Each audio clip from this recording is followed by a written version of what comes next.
दुनिया के सबसे विशाल जनतंत्र भारत में पिछले 76 सालों में अलग अलग मतों, दलों, गुटों से आए 14 प्रधानमंत्रियों ने स्वतंत्रता दिवस के दिन तिरंगा फहराया है और देश को प्रधानमंत्री जी ने देश के जन जन के मन तक पहुंचा दिया। जनवरी सन 2015 में मन की बात में एक नया मोड़ आया और वो भी एक विश्वव्यापी बदलाव। भारत की यात्रा पर आए अमेरिकी राष्ट्रपति श्री बराक ओबामा भी आज पहली बार प्रधानमंत्री मोदी जी के साथ अमेरिका के मन की बात भी कर रहे थे। अभी पिछले कुछ महीनों में ही देखें तो मोदी जी ने नवंबर और दिसंबर में देश के नए प्रभावी कदम यानी G20 पर लोग आते, बसते, रहते और अपनी एक विशेष जीवन पद्धति और आध्यात्मिक सोच को विकसित करते रहे हैं। साथ साथ सदियों से कलाओं के सर्जन और वर्धन में भी भारत जन अपनी एक अलग छाप छोड़ते आए हैं। फिर चाहे शिल्प हो या मूर्ति, चित्रकलाएं हो या नर्तन, नाटक, संगीत की प्रदर्श कलाएं। भाव से उपलब्धि हासिल करने वालों को पीपल्स पद्म को लेकर भी कई लोगों ने अपनी भावनाएं साझा की। इस बार पद्म पुरस्कार से सम्मानित होने वालों में जनजातीय समुदाय और जनजातीय जीवन से जुड़े लोगों का अच्छा खासा प्रतिनिधित्व रहा। 33 ने अपने प्रजाजनों की प्यास बुझाने के लिए बनवाया था और तभी बना था इस सागर यानी तालाब के किनारे एक सुंदर शिवदोल यानी शिव मंदिर, जिसके कारण इस जगह का पुराना नाम रागपुर छोड़कर लोग इसे शिव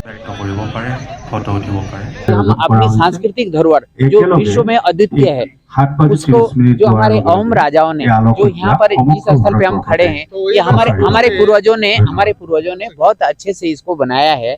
तो हम सबका दायित्व, उसका ही हिस्ट्री इसमें रिफ्लेक्ट नहीं हुआ। नहीं, इसका हिस्ट्री रिफ्लेक्ट हो रहा है। अभी आप देखेंगे, अभी आप जो सुनेंगे ना, रिलीजियस सिंबल जो आप लोगों ने यहाँ पे यूज किया था वो क्योंकि ये रिलीजियस प्लेस नहीं है।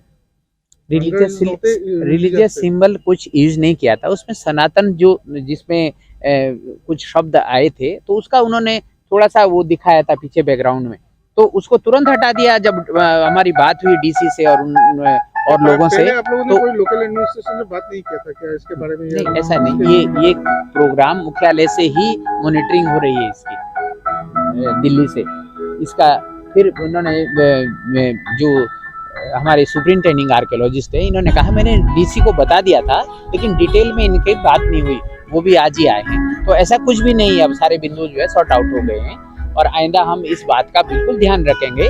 हमारे खाली अहोम आसाम के ही लोगों के पूर्वज नहीं थे, हमारे सबके पूर्वज हैं। और इतने जैसे लाचित बड़फुकन जी का अभी आपने देखा, पूरे कंट्री में लद्दाख कहाँ गया वो। तो नहीं, सुनिए, तो हमारे जो इतने जो महावीर है, महापुरुष है, योद्धा है, उनका प्रचार प्रसार होना चाहिए। और कि पूर्वोत्तर क्षेत्र में देश के जितने 13 स्थलों का चयन किया गया उसमें से पूर्वोत्तर क्षेत्र का एक महत्वपूर्ण स्थल है रंगघर, जो भारतीय पुरातत्व सर्वेक्षण संस्कृति मंत्रालय भारत सरकार का संरक्षित राष्ट्रीय महत्व का स्मारक है। तो इसमें ये छोटा कुछ भी बात या मिसअंडरस्टैंडिंग होती है, तो ऐसा कुछ भी नहीं है। ये हमारे जो लोकप्रिय प्रधानमंत्री जी हैं, उनका 100वां जो एपिसोड है मन की बात का, उसका जो जनमानस तक जो है सुदूर क्षेत्र में भी जो इतना प्रभाव है, उसके विषय में इसका आयोजन है ये। और ये जो आयोजन है ये उन स्थलों पर ही है जो हमारे सांस्कृतिक महत्व की सांस्कृतिक धरोहर हैं, उन स्थलों का चयन किया गया है। तो हमारे लिए तो बड़े गर्व की बात है कि पूर्वोत्तर क्षेत्र में रंगघर को जो है, पूरे पूर्वोत्तर क्षेत्र में देश के 13 में से एक स्थल जो है यहाँ का भी है। तो इसलिए हमको किसी भी विवाद में ना पड़ करके इसके संरक्षण के लिए, अपनी भावी पीढ़ी को आगे पहुंचाने के लिए इसका